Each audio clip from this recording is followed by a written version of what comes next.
이사야 3장 말씀을 우리가 함께 읽었습니다. 이사야서 1장에는 죄가 무엇인가를 우리들에게 말씀하고 있습니다. 죄는 하나님의 왕되심을 인정하지 않고 그에게 반역하는 것이요, 또한 하나님을 부인하고 그를 멀리 떠나는 것, 하나님을 버리고 멀리 떠나는 것이 죄라고 말씀하고 있습니다. 이제 그 죄의 결과 이사야서 3장에서는 예루살렘이 멸망하게 되는 것을 우리들에게 말씀하고 있는 것이죠. 1절 말씀을 제가 다시 한 번 더 읽어드립니다. 보라, 주 만군의 여호와께서 예루살렘과 유다가 의뢰하며 의지하는 것을 취하여 버리시되 곧 그가 의지하는 모든 양식과 그가 의지하는 모든 물과. 하나님께서 예루살렘을 멸망시키시는데 유다가 의지하는 모든 양식과 물을 제하여 버리시라, 이렇게 말씀하고 있습니다. 물질적인 풍요는 어느 민족 누구에게나 의지가 되는 것이죠. 그러나 하나님은 우리가 사랑하고 의지하는 모든 양식과 물을 제하여 버리시는 분이에요. 양식의 풍족함이 우리의 의지가 되고 소망이 되고 또 우리의 정력을 채우는 수단이 될 때 하나님, 우리가 사랑하고 의지하는 모든 물질을 제거하시는 분이다, 이렇게 지금 말씀하고 있는 것입니다. 하나님께서 우리가 의지하는 모든 양식과 물을 제거하시는 이유가 무엇일까요? 주께서 말씀하시기를 사람이 떡으로만 사는 것이 아니요 오직 하나님의 입에서 나오는 말씀으로 살 것이니라 라고 하셨는데, 그 말씀 그대로 우리의 육신의 떡을 다 제거하심으로 뭐를 바라보게 하시는 거예요? 주님의 말씀을 바라보게 하시고 주님의 말씀을 사모하게 하시고 주님의 말씀으로 산다는 것을 가르쳐 주시기 위함입니다. 그러므로 우리가 참으로 사모할 것은 무엇입니까? 바로 말씀이신 그리스도인 거예요. 말씀이신 그리스도.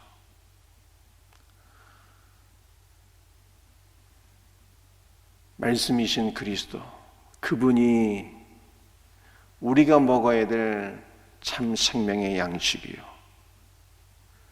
우리가 마셔야 될 참 영생수가 되신다 라고 말씀하고 있어요.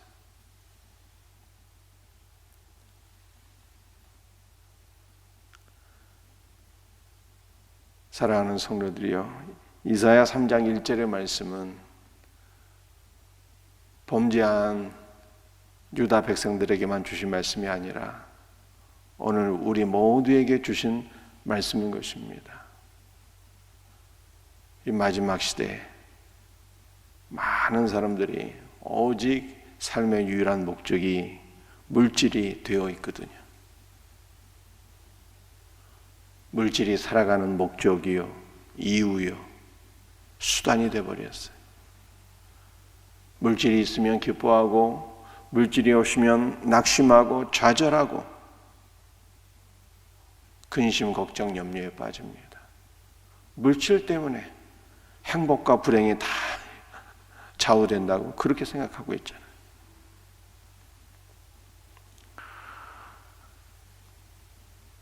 이러한 시대에 주님은 우리들에게 가르쳐 주시는 거예요. 물질을 주시기도 하시지만 우리에게서 물질을 다 빼앗아 가버리심으로 말미암아 우리의 소망을 다 끊어버리시는 거예요. 우리가 의지하는 모든 것들을 다 끊어버리시는 거예요. 그래서 주님만 바라보게 하시고 의지하게 하시고 소망하게 하시는 분. 그 하나님께서는 우리의 마음이 오직 주님만 바라보게 하시는 거예요. 오직 주님만 의지하고 소망하고 사랑하도록 주님께서 그렇게 우리를 인도해 주세요. 그러니까 우리 삶에서 우리가 의지하는 모든 것들이 끊어지는 것이 오히려 무엇입니까? 은혜요, 복인 것이죠. 은혜요, 복인 거예요. 사랑하는 성도들이요, 오늘 본문 말씀은 우리가 의지하는 모든 것들이 순간이다라고 하는 것을 말씀하고 있어요. 영원하신 하나님, 그분을 소망하고 의지하라. 이와 같은 은혜가 있기를 주 예수의 이름으로 축복합니다. 2절과 3절 말씀을 제가 한번 읽어드립니다. 용사와 전사와 재판관과 선지자와 복술자와 장로와 50부장과 규인과 모사와 정교한 장인과 능란한 요술자를 그리하실 것이며.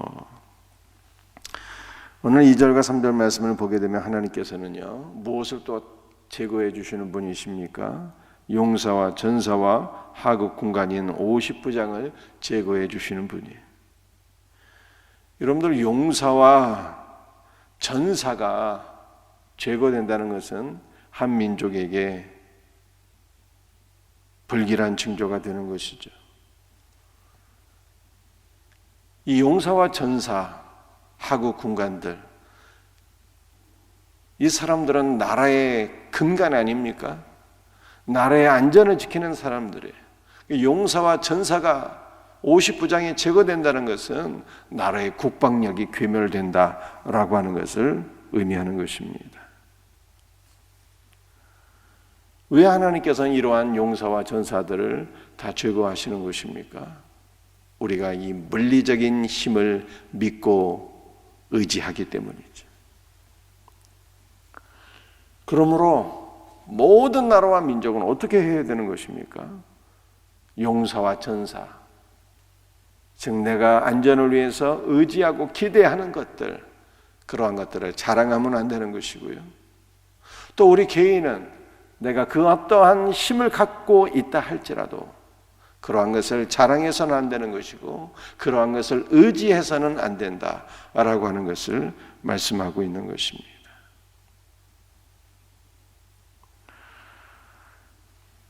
신명기 17장 말씀을 보게 되면 왕이 금해야 될 것이 세 가지가 있죠. 병마를 많이 두어서는 안 되고, 금과 은을 쌓아두어서도 안 되고, 아내를 많이 두지 말라고 이렇게 말씀하셨어요.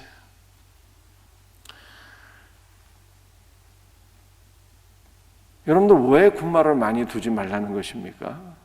왕의 중요한 의무 가운데 하나는 백성들의 생명과 재산권을 지키고 보존하는 것이 아닙니까?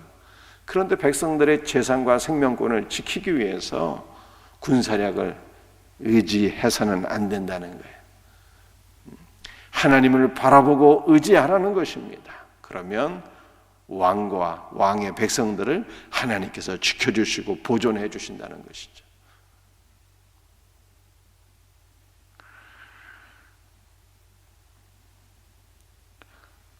신명기 17장 말씀을 보게 되면 왕이 반드시 해야 될 일이 또 있어요. 무엇을 반드시 해야 됩니까? 군말은 많이 쌓아두지 말고, 은과 금은 많이 쌓아두지 말고, 그러한 것들을 의지하지 말고, 그 대신에 해야 될 일이 하나 있는데, 너의 평생에 하나님의 말씀을 곁에 들고 그 말씀을 읽고 배우고 그 말씀을 지켜 행하라 라고 말씀하셨어요. 하나님의 말씀을 사모할 때, 왕이 하나님 말씀 가운데 거할 때 하나님께서 왕과 왕의 백성들을 지켜주신다는 거예요.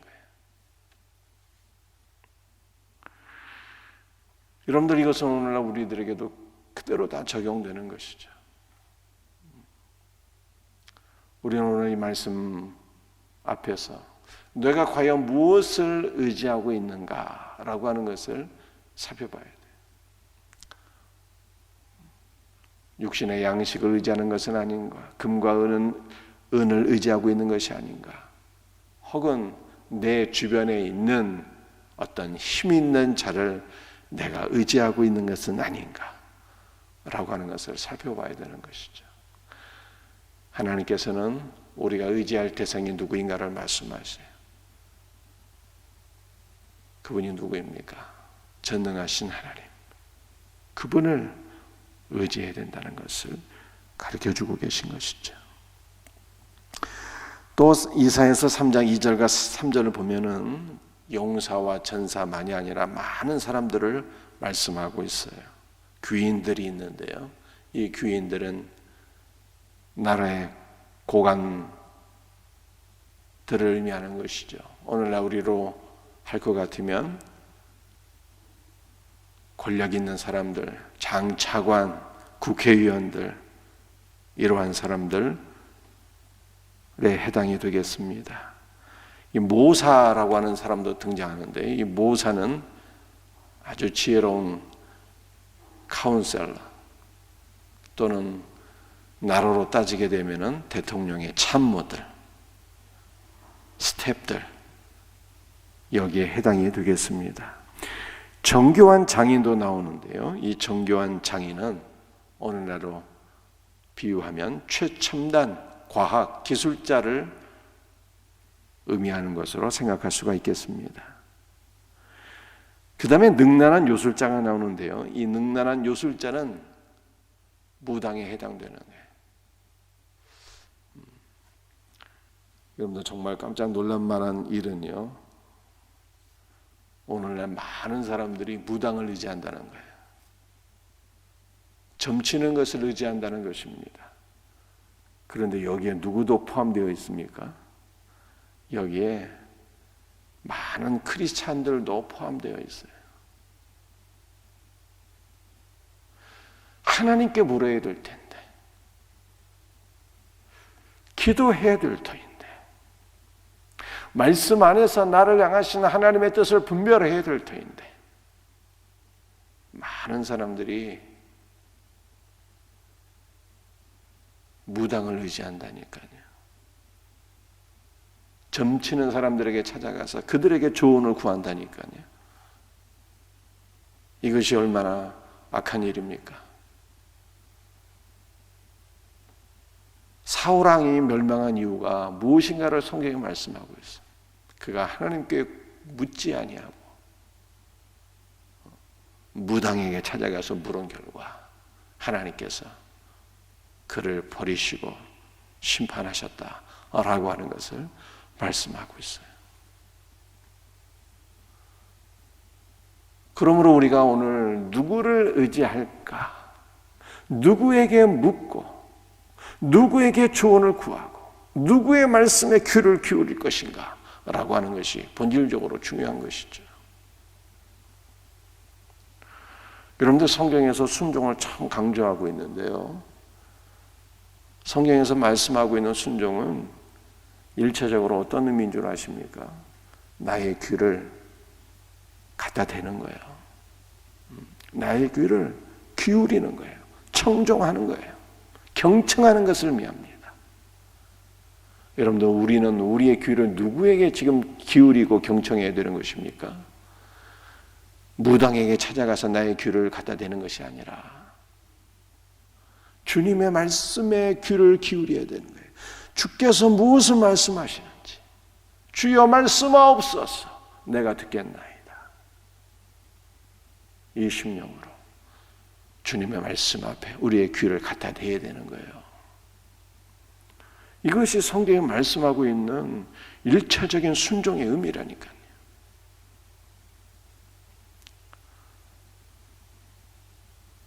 사랑하는 성도들이요, 말씀을 마치겠습니다. 오늘 우리는 무엇을 의지하고 있습니까? 육신의 양식, 금과 은을 의지하는 것은 아닙니까? 우리 주변에 있는 힘 있는 사람들을 내가 의지하고 있는 것은 아닙니까? 또한 나의 많은 문제들을 해결하기 위해서 무당을 찾아가고 점치는 사람들을 의지하고 있는 것은 아닙니까? 여러분들, 우리가 참으로 의지해야 될 분은 오늘 본문에 나와 있는 것은요, 다 금방 하나님께서 제해버리셔요. 이것을 전도서 말씀으로 연결해 보면 모든 것이 다 헛된 거예요. 헛되지 않은 분, 영원하신 분, 내가 참으로 의지해야 될 분, 그분은 오직 영원하신 하나님 한 분뿐인 거예요. 우리는 무엇에 귀를 기울여야 되고 무엇을 의지해야 되는 것입니까? 사람이 아니라 생명의 말씀에 나의 귀를 갖다 대어야 되는 거예요. 그 말씀을 청종하고 그 말씀을 붙잡고 기도하며 살아계신 하나님, 그분만 의지하고 살아야 되는 거예요. 이와 같은 은혜가 우리 모두에게 있기를 주님의 이름으로 축복합니다. 기도하시겠습니다. 아버지 하나님, 감사합니다. 오늘 주께서 우리에게 주신 말씀을 붙잡고 간절히 기도합니다. 주여, 우리가 무엇을 믿고 의지하고 있습니까? 금과 은이나 육신의 양식을 믿고 의지하고 있는 것은 아닌지요? 우리 주변에 힘 있는 자들을 믿고 의지하고 있는 것은 아닌지요? 우리가 문제가 생길 때마다 인간의 조언을 구하며 또는 무당에게 찾아가서, 점치는 사람들에게 찾아가서 우리의 귀를 기울이고 있는 것은 아닌지요? 주여, 우리가 소망하는 모든 것들이 다 제하여지기를 간절히 소원합니다. 그러므로 오직 주 예수 그리스도를 바라보게 하시고 주님의 말씀에 우리의 귀를 기울이게 하시며 오직 주의 은혜로 산다는 것을 우리가 날마다 깨닫고 경험하게 하여 주시옵소서. 주님만 바라보게 하소서. 주님만 의지하게 하소서. 오직 주의 은혜로 살아가게 하여 주시옵소서. 주께서 우리의 소망 되어 주시옵기를 간절히 간구합니다.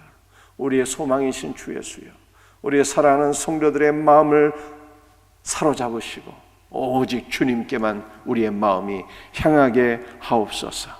오늘도 이 새벽에 주의 성령으로 충만하게 하시고 연약한 자들을 붙잡아 주시고 치료해 주시고 안수해 주시고 새 힘을 허락하여 주시옵소서.